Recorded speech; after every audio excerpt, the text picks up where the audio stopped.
So let's see the question. So for an ideal gas, the fractional change in its volume per degree rise in temperature at constant pressure is equals to, right? So simplify करते हैं इसको, that ideal gas के लिए जो fractional change in volume per degree rise in temperature और वो भी constant pressure पर किसके बराबर होगा, ठीक है? तो यहाँ पर जो कैपिटल टी है, this is our absolute temperature of the gas. चलिए बात करते हैं की कॉन्सेप्ट। तो बच्चों हमारा जो की कॉन्सेप्ट हो जाएगा इस क्वेश्चन के लिए, दैट वुड बी, हम यहाँ पर क्या यूज करेंगे, we will use ideal gas equation. So ideal gas equation आप जानते हैं क्या होती है। So ideal gas equation that is PV is equals to nRT, this is our ideal gas equation, ठीक है। तो इस आइडियल गैस इक्वेशन से अगर हम देखें तो we can say V is directly proportional to T, right.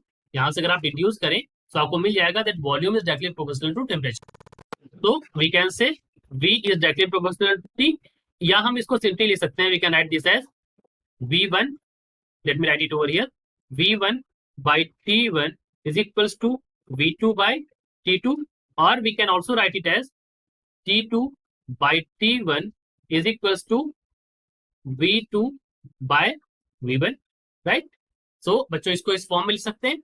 अब हम क्या करते हैं, इसको थोड़ा सा और सिंप्लीफाई करते हैं, तो मैं इसको लिख सकता हूँ V2 by V1, इसमें से 1 सेपरेट कर दें और इधर भी T2 by T1 में से भी 1 सब्सट्रैक्ट कर दें। क्यों करना है, क्योंकि हमें चेंज इन वॉल्यूम निकालना है। So we can write this as V2 minus V1 by V1 is equals to T2 minus T1 by T1, ठीक है बच्चों।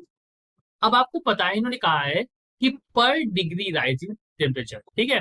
तो अगर मैं यहाँ पर डिग्री राइज के बारे में बात करूंगा तो क्या हो जाएगा, हमारे जो T2 माइनस T1 की वैल्यू यानी कि राइज इन टेम्परेचर जो हमें लेना है, that would be per degree के रिस्पेक्ट में we can write this as rise in temperature, ठीक है बच्चों। यानी कि T2 माइनस T1 की वैल्यू यहाँ पर बच्चों हम 1 कंसिडर कर लेंगे, ठीक है। ये हमें क्वेश्चन में दे रखा है, ठीक। तो अब हमारी वैल्यू क्या हो जाएगी, V2 minus V1 by V1, और ये हमारा V2 minus V1 by V1 यानी कि ये जो पूरा टर्म है, ये पूरा टर्म हमारा क्या हो जाएगा, fractional change in volume. Let us call this fractional change in volume. अब जब आप इसको T2 माइनस T1 नीचे लाएंगे तो यहाँ पर क्या फॉर्म बन जाएगी, इससे बन जाएगा पर डिग्री, यानी कि पर डिग्री की बात की मैंने इसलिए 1 मैंने यहाँ पर कंसिडर कर लिया ताकि ये सिंप्लीफाई हो जाए, ठीक है।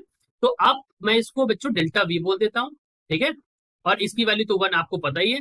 सो अगर आप देखें तो delta V is equal to, ये 1/T नीचे बचेगा यानी T1 बचेगा, इसको मैं इनिशियल टेम्परेचर T मान लेता हूँ, तो ये हो जाएगा T टू द पावर -1।